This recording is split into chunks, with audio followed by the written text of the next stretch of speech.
Tabiatimiz turli xil hayot shakllariga boy bo'lib, ulardan biri parazitlardir. Keling, bu parazitlar nimasi bilan mashhur ekanligini bilib olaylik. Ushbu video orqali sizlarni 10 ta fakt bilan tanishtirib o'taman. Janubiy Amerikada yashaydigan kichkina va yoqimtoy bir somcha bor. Uning nomi Kandiru. U baliqlarning jabralariga yopishib, o'sha yerda oziqlanadi. Ozuqa izlashda u azotli birikmalar hidiga yo'naladi. Ya'ni inson suydigining hidi u uchun mazali ovqat signali hisoblanadi. Shu sababli bu parazit odamning jinsiy a'zolariga kirib borishni yaxshi ko'radi. Ichkariga kirgach, Kandiru mustahkamlash uchun tikanlarni chiqaradi. Egasiga kuchli og'riq yetkazadi va ovqatlanishni boshlaydi. Kandirudan qutulishning eng samarali yo'li jinsiy a'zoning bir qismini amputatsiya qilish hisoblanadi.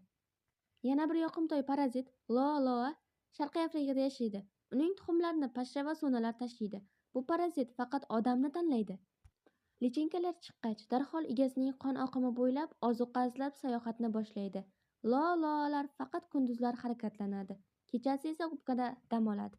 Kattalashib, kuchga to'lgan loalar ko'zni mehmon qilishni yoqtiradi. Bu esa odamga juda ko'p noqulaylik, ba'zan esa unutilmas darajadagi og'riqlarni keltirib chiqaradi. Loani ko'z shilliq qavatdan chiqarib olishni uzoq vaqt eslab yurasiz. Eng katta qonxo'r piyavka Trianopdella rex 7 santimetrli tanaga va o'z o'lchamiga nisbatan juda katta jag'larga ega. Bu piyavka suyumizuvchining yumshoq to'qimalariga tishlab kirib, uning tanasi ichida parazitik hayot kechiradi. Oziqlanish joylari ko'z olmasi, to'g'rachak, qo'ltiq osti va jov sohasi hisoblanadi. Bu piyavkaning chiqindilari oxir-oqibat egasining o'limiga olib keladi. Agar siz Amazoniyada bo'lmasangiz, undan qo'rqmasangiz ham bo'ladi. Inson avodi tuxumlarini turli chivin va mayda hasharotlarga qo'yadi. Ular keyin sizga qo'nib tuxumlarni yuqtiradi. Teri ustiga tushgach, tuxum tanangiz issiqligidan qizib yetiladi. Lichinka chiqqach, tanangiz ichiga teshib kiradi va yashash, oziqlanish hamda o'sish uchun qulay joy topadi. Lichinka sezilarli kattalikka yetmaguncha bilinmaydi. Ba'zan bu semiz qurt hatto miyangizgacha ham yetib borishi mumkin. Uni faqat kislorodni to'sib qo'yish orqali chiqarib olish mumkin. Tropik va subtropik mamlakatlarda fil kasalligi bilan odamni qo'rqitish qiyin, chunki u bilan taxminan 120 million kishi kasallangan. Kasallik filiariyalar, uzun va ingichka qurtlar organizmga tushgach rivojlanadi. Ularni chivinlar tashiydi. Parazitlar limfa tomirlarini berkitib qo'yadi, bu esa odatda oyoqlarning dahshatli darajada kattalashishiga olib keladi. Anizakida qurtini xom yoki yarim xom dengiz mahsulotlari, jumladan baliq iste'mol qilganda yuqtirib olish mumkin.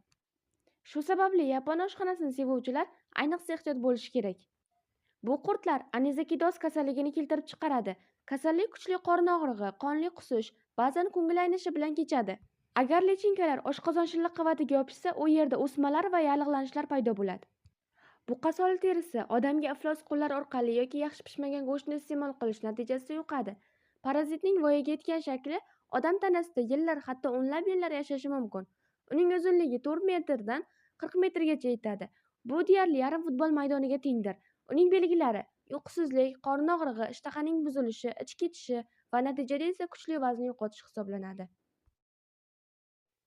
Afrika va Osiyoning tropik va subtropik hududlarida yashovchi rishta paraziti chaqiradigan kasallik drakonkulyoz deb ataladi. U iflos suv ichilganda yuqadi. Rishta ichak devorini teshib, avval limfa tomirlariga, keyin esa tana bo'shliqlariga o'tadi va shu yerda jinsiy yetuklikka erishadi.